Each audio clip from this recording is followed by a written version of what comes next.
네, 주안의 만나 11월 21일 월요일 묵상을 함께 나오도록 하겠습니다. 오늘 말씀은 다니엘 10장 1절에서 9절 말씀으로요. 기도의 태도라고 한 제목으로 함께 묵상을 나오도록 하겠습니다. 오늘 본문은 하나님 앞에 기도를 준비하고 또 기도하던 다니엘에게 나타난 신적 존재 앞에서 다니엘이 육체를 입은 피조물의 연약함을 그대로 보여주는 장면을 말씀을 하고 있습니다. 이 말씀을 통하여서 먼저 우리가 하나님 앞에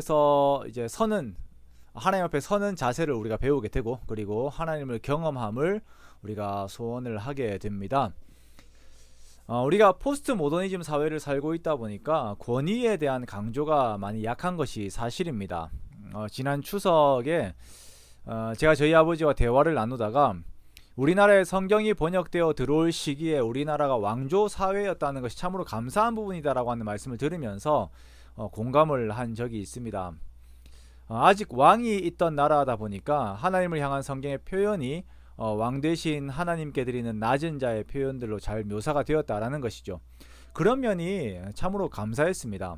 그런데 이런 귀한 표현이 성경 안에만 있는 것이 아니라 우리의 일상적인 삶에서도 있어야 하는데, 현대 사회에서 현대 신앙인들에게, 그리고 저에게도 그런 가치가 많이 무너져 있음을 고백을 하게 됩니다.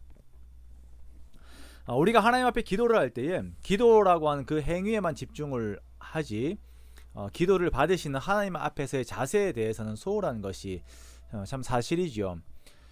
젊은이들을 위한 사역에 헌신하였던 존 스토트 목사님이 기도의 자세에 대해 교훈했던 것이 기억이 납니다. 침대에 누워서 뒹굴거리면서 기도하는 것이 아니라는 것이죠. 기도는 기본적으로 하나님 앞에 올바른 자세를 가지고 있어야 합니다. 외적인 형식이 다는 아닙니다. 그리고 지성이면 감천이다라고 하는 태도도 바른 것은 아닙니다. 그러나 분명한 것은 우리는 하나님을 향한 정확한 인식을 가지고 기도의 자리에 들어가야 한다라는 것입니다. 자, 오늘 다니엘이 보인 기도의 모습은 우리로 하여금 다시금 기도에 대한 우리의 태도를 돌아보게 합니다. 바사왕 고레스 3년에 다니엘은 큰 전쟁에 대한 환상을 보고 깨달은 후 3주 동안 슬퍼하고 근심하면서 기도하는 시간을 가집니다. 그는 기도의 자리에 나아가기 위하여 먼저 구별된 삶의 태도를 보이는데요. 다니엘이 부분적으로 금식을 해요. 좋은 떡을 먹지 않고 고기와 포도주를 입에 대지 않습니다. 또한 기름을 바르지 않아요. 기름을 바른다라고 하는 것은 이제 그 근동 사회가 이렇게 건조하다 보니까 피부가 이렇게 마르잖아요. 로션 바르는 것처럼 기름을 발라서 피부를 보호하고 하는 것인데, 그것을 하지 않는다라는 것입니다. 자신의 좋은 감각을 위한 것들을 버리고 자신의 행복을 위한 것들을 잠시 멀리 둡니다. 이러한 구별을 두는 것은 하나님께만 집중하기 위해서입니다. 여러분, 우리가 하나님께만 집중하기 위하여 구별된 장소들과 구별된 나의 태도들을 설정하는 것은 참으로 중요합니다. 산에 올라가서 산기도를 합니다. 금식을 합니다. 또한 작정을 하고 기도를 하며 오락과 취미를 끊고 기도를 합니다. 이것은 하나님께만 내 마음을 더욱 드리겠다라고 하는 하나님 앞에서의 결단입니다. 이러한 행위는 하나님께서 살아계시고 하나님 앞에 내가 선다라고 하는 의지이죠.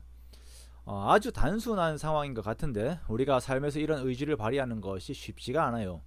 바쁘다는 핑계로, 또 상황이 어떠하다라고 하는 핑계로 하나님 앞에 집중하여서 단독적으로 서는 시간들을 확보하지 못합니다. 우리의 삶이 이렇게 흘러가게 되면 우리는 삶의 쳇바퀴에서 자유롭지 못하게 되지요. 삶의 쳇바퀴에서 잠시 나와 우리가 속해 있는 영혼의 세계를 경험하는 것이 참 어렵게 됩니다. 다니엘이 자신을 구별하여 드리면서 하나님 앞에 엎드릴 때에 그는 히데겔 강가에서 천상의 사람을 보게 됩니다. 세마포옷을 입었고 허리에는 우바스 순금 띠를 띠었고, 그의 몸은 황옥 같고, 그의 얼굴은 번갯빛 같고, 그의 눈은 횃불 같고, 그의 팔과 발은 빛난 녹과 같고, 그의 말소리는 무리의 소리와 같았다라고 묘사하고 있습니다. 학자들은 이 존재가 천사임은 분명하지만 어떤 천사인지는 정확하게 모른다라고 말합니다. 자, 분명한 것은 이 천상의 존재를 본 다니엘은 그 앞에서 자신의 연약함을 그대로 노출하게 된다라는 것이에요. 몸에 힘이 빠지고 자신의 존재의 아름다움이 그 힘을 잃어버리게 됩니다. 그리고 그 존재의 위압감 앞에서 그대로 깊은 잠이 들어버립니다. 하나님께서 다니엘에게 환상을 보여주셔서 하나님의 나라를 살짝 보이실 때에 다니엘은 이 땅의 가치들에 대한 힘을 잃게 되어요. 그것이 단순한 두려움이 아닌 하나님 나라에 대한 그 영광으로 말미암은 그 선한 압도감이죠. 이 압도감은 다니엘로 하여금 깊은 잠이 들게 만듭니다. 우리가 기도할 때 기도하기 전에는 온갖 세상의 것들로 우리의 심령이 혼잡하고 방향도 없고 불안하고 그렇습니다. 그러나 우리가 기도하는 중에 영적인 세계를 열어주시면 그 안에서 방향을 찾고 평안이 오고 영적인 힘이 솟게 됩니다. 기도는 우리가 본래 속해 있는 영혼의 세계와 연결되어 되는 것이고 그 안에서 하나님과의 교제, 그 연결됨 속에 있는 것이기 때문에 세상에 다른 것이 줄 수 없는 만족과 평안을 주게 됩니다. 이것이 바로 기도예요. 그렇기에 우리는 기도할 때에 하나님 앞에서의 준비된 태도를 가져야 합니다. 준비된 마음과 삼가는 태도들과 구별된 태도들을 가지고 살아계신 하나님 앞에 나아가는 것입니다. 이 태도를 하나님께서 기뻐하십니다. 사랑하는 성도 여러분, 우리가 하나님을 아바 아버지라고 부를 수 있는 은혜를 입었습니다만 그렇다고 하나님을 대하는 마음가짐을 내가 너무 편하게 만들어버리면 안 됩니다.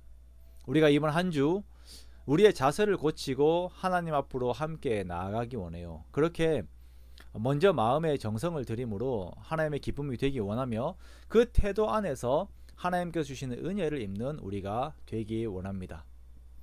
우리의 기도를 들으시고 응답하시는 그 하나님의 크신 은혜가 저와 여러분에게 충만하게 되는 그 축복이 가득하시기를 주님의 이름으로 축원합니다.